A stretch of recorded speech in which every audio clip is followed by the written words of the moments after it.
नमस्कार, स्वागत है आपका। आप देख रहे हैं टीएनपी न्यूज। मैं हूं आपके साथ निम्मे सिन्हा।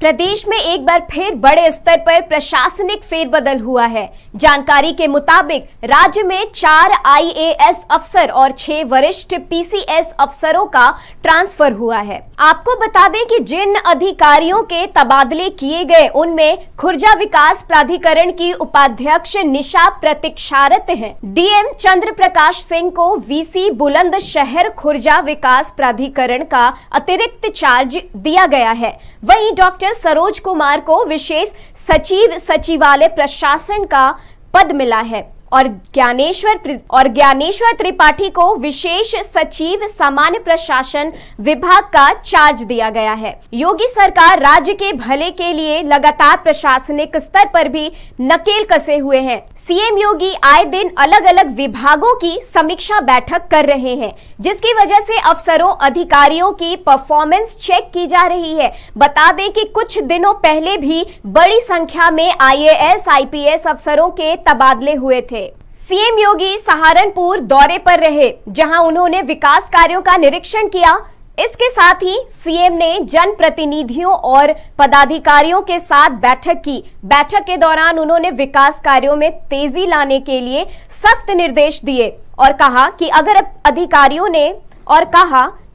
अधिकारियों ने लापरवाही बरती तो उसके खिलाफ कार्रवाई की जाएगी। सीएम योगी 19 अगस्त को बलिया दौरे पर रहेंगे। इस दौरान वह बलिदान दिवस के मौके पर कार्यक्रम में शिरकत कर स्वतंत्रता सेनानियों के परिवार को सम्मानित करेंगे। सीएम के इस दौरे की जानकारी प्रदेश के परिवहन मंत्री दयाशंकर सिंह ने दी। बता दें कि देश की आजादी में बलिया की भी अहम भूमिका रही है। बलिया मंगल पांडे जैसे वीर क्रांतिकारियों का जिला रहा है। जहां 1947 में पूरे देश को आजादी मिली, तो वहीं 19 अगस्त 1942 को ही बलिया के वीर सपूतों ने इस जिले को अंग्रेजों से आजाद करवाया था और तभी से 19 अगस्त को बलिया में बलिदान दिवस के रूप में मनाया जाता है।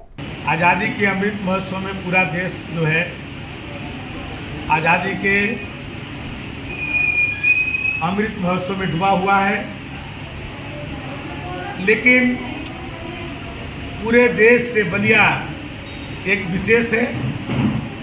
चाहे आज़ादी की लड़ाई में मंगल पांडे जी 1857 के महानायक बलिया के ही थे और पूरे देश में सबसे पहले इस जनपद को आज़ाद होने का गौरव प्राप्त हुआ है तो बलिया के ही प्राप्त हुआ है कि 1942 भारत छोड़ो आंदोलन में माननीय चित्तू पांडे जी के नेतृत्व में बलिया 1942 में ही आजाद हो गया। आजादी के 75 साल पूरे होने पर दुनिया भर में भारतीयों ने स्वतंत्रता दिवस मनाया। इस मौके पर दुनिया के अलग अलग कोनों से राष्ट्रीय ध्वज फहराते भारतीयों की तस्वीर सोशल मीडिया पर देखने को मिल रही है।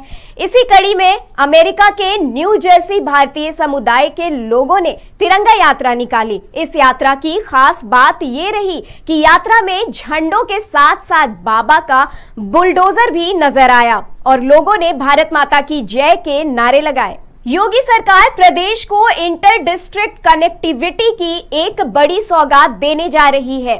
बता दें कि सीएम योगी गुरुवार गोरखपुर अंबेडकर नगर के बीच बने घाघरा नदी पर कमहरिया घाट पुल का शुभारंभ करेंगे। इस पुल की वजह से आसपास के 500 गांवों को फायदा पहुंचेगा।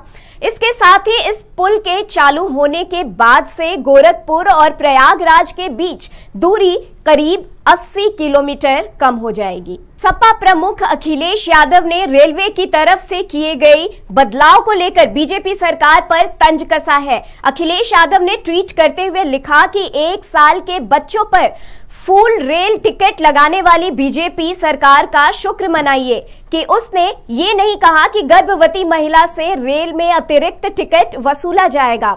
रेल अब गरीबों की नहीं रही, अब जनता बीजेपी के फुल टिकट काटेगी।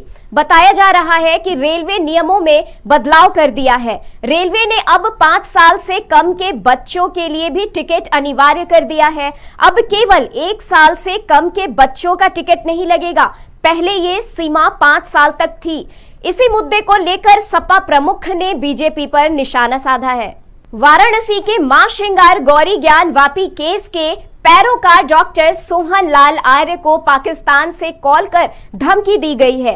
पैरोकार को दी गई धमकी में कहा गया है कि राजस्थान के कन्हैया की तरह ही तुम्हारा भी सिर तन से जुदा कर दिया जाएगा। बता दें कि डॉक्टर सोहन लाल ने धमकी की जानकारी वाराणसी के पुलिस प्रशासन के उच्च अधिकारियों को दी है, जिसके बाद पुलिस ने मामले को संज्ञान में लिया और मुकदमा दर्ज किया। इससे पहले भी डॉक्टर सोहन लाल को 19 मार्च और 20 जुलाई को जान से मारने की धमकी दी गई थी। डॉक्टर सोहन लाल ने कहा कि वह इससे डरने वाले नहीं हैं। हिंदू और मंदिर रक्षा के लिए प्राण भी चले जाए तो कोई फर्क नहीं पड़ता। पूर्व की भांति पाकिस्तान से पुनः आतंकवादी संगठन या खुराफाती तत्व पुनः हमको एक बार धमकी दिए। इसके पूर्व 19 मार्च 2022 में 20 मार्च 2022 में धमकी दिए थे, जिससे हम लोग अपने अधिवक्ता माननीय सुभाष चंद्र चतुर्वेदी जी के माध्यम से उस कालखंड में भी जो है जिलाधिकारी, कमिश्नर महोदय और लक्ष्य थानाधीश में दिए थे, जिसे सुरक्षा मुहैया कराई गई थी। वह सुरक्षा आज भी बहाल है।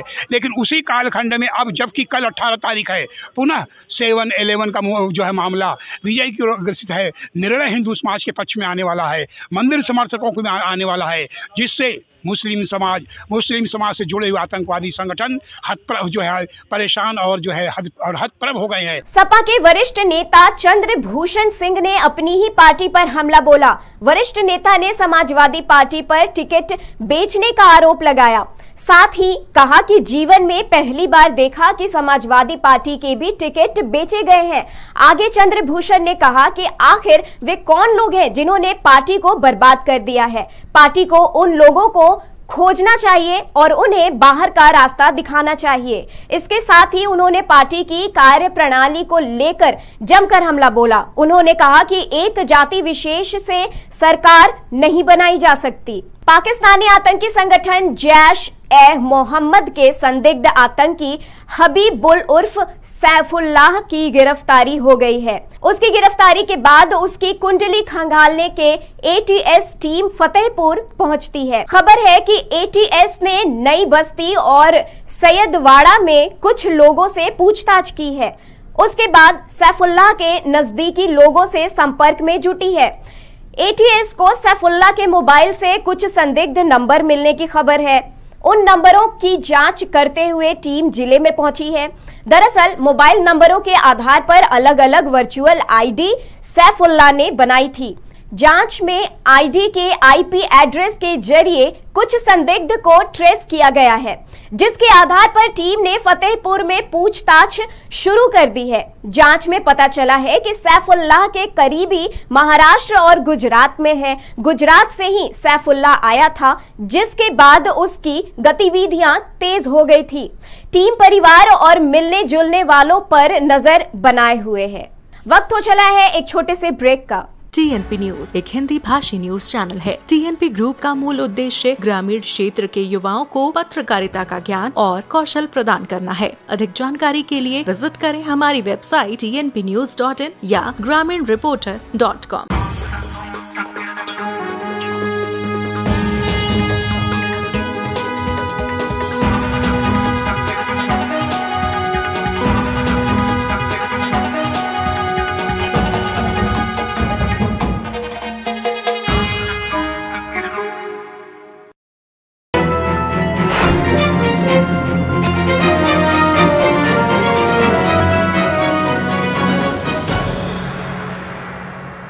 ब्रेक के बाद आपका फिर से स्वागत है।